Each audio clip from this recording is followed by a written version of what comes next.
The Accelerator and Engineer are two of the most popular towers in Tower Defense Simulator, and like every tower, they both have their own strengths and weaknesses. The Accelerator is a single target tower that can deal high damage. Accelerator also has a lock-on mechanic, which means it will track one enemy until it dies. The Engineer is a spawner tower that can build sentries that can deal high damage to enemies. With the Engineer to build sentries, it needs to do damage, and each level has its own sentry limit. Before we start, we need to know the stats of each tower.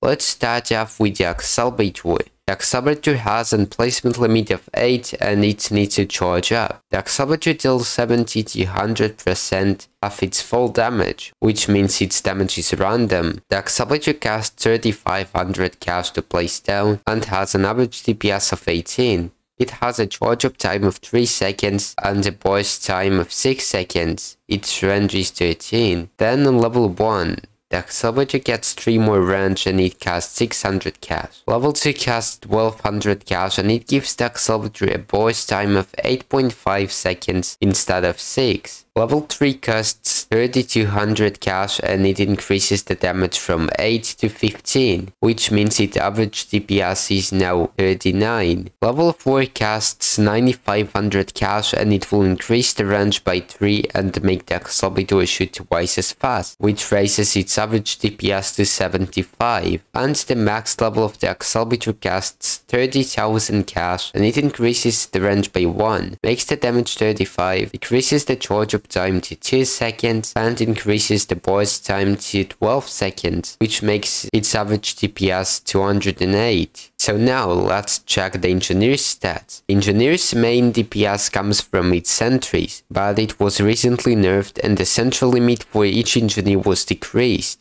The Engineer costs 750 cash to place down and it does 4.3 DPS and can only place 1 sentry. On level 1, the Engineer deals 6 DPS and it has 250 cash to upgrade. On level 2, the Engineer deals the same DPS but has more range. On level 3, the Engineer gets more damage and the rifle sentry, though its DPS is now 15. Level 4 costs 3250 cash and it gets the sentry shield and an increased sentry limit. Level 5 costs 500 cash and it gives the Engineer the minigun sentry. The max level costs 33,500 cash and the Engineer's total DPS is 360. So we saw all of the stats and it's time for the comparison. I will be comparing both towers with Commander, but bear in mind that the Engineer only gets 30 more DPS since its sentries cannot get boosted by support such as the Commander or DJ. The Accelerator is mainly better than Engineer at mid-game and it has much better hidden detection, since the Engineer's sentries don't have hidden detection. 8 Accelerators average DPS with Commanders is 2600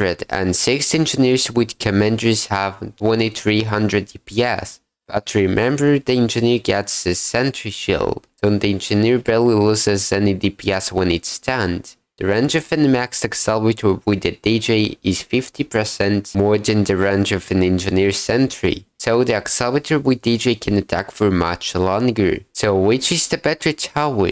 The answer is that it depends. If you are solo and don't have enough slots for support, you can get the Engineer. But if you're a duo or more, it's recommended that you get the support towers and the Accelerator, since it has significantly more range and slightly better DPS. But you need to rely on good commander chain and medic timings. An important thing to note is that both towers have a charge up time, but the Accelerator does need to recharge every 12 seconds and has a lock-on. So that's it for the video. Subscribe if you liked it and goodbye.